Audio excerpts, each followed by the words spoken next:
হাতত অলপ লাগিছে এয়াও আৰু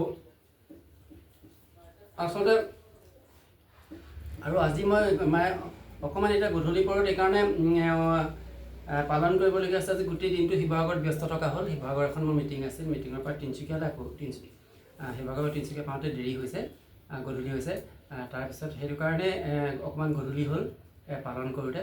আৰু মই আকৌ কৈছোঁ, ছোৱালী এয়া মোৰ দুহিতা, আপোনালোকে ফেচবুকত দেখিয়ে থাকে, এয়া মোৰ পৰিবাৰ। তাৰপিছতে আৰু গোটেই আচলতে মই এটা কথা সদায় ভাবোঁ, আমি সপোন দেখোঁ কিন্তু পৰিয়ালটোক বাদ দি সপোন দেখিব নোৱাৰি। আৰু মই আজি যিটো শিৱসাগৰ অনুষ্ঠানত আছিলোঁ, অনুষ্ঠানটো মই সেইটোৱে কৈ আছোঁ আৰু যে মই সোনকালে পাবগৈ লাগে, যে পৰিয়ালটো মোৰ কাৰণে অপেক্ষা কৰি আছে। আৰু গোটেই শিৱসাগৰত এইটো এটা অনুষ্ঠান হৈছিল, নতুনকৈ আজি অনুষ্ঠান হৈছিল সদৌ অসম বিহু সংস্কৃতি চৰ্চা মঞ্চ বুলি।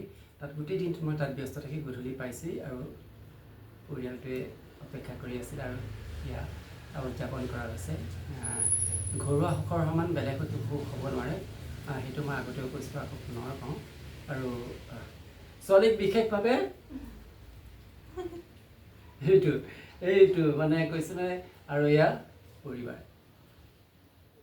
এয়াই মোৰ সৰু আৰু ল'ৰাটো আছে, ল'ৰাটো অকণ ব্যস্ত হৈ আছে আৰু কিবা এটা অধ্যয়নত আচলতে। সিও গুৱাহাটী ইউনিভাৰ্চিটিত ল' পঢ়ি আছে, 4th ছেমিষ্টাৰ দি আহিছে।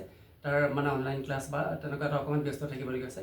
সেইকাৰণে এই সময়খিনিত আমি উপভোগ কৰিলোঁ, তাৰ পাছৰখিনি ল'ৰাক উপভোগ কৰিব। এয়াই ক'লোঁ আৰু আপোনালোকৰ সকলোৰ পৰা শুভাশীষ বিচাৰিছোঁ। ধন্যবাদ।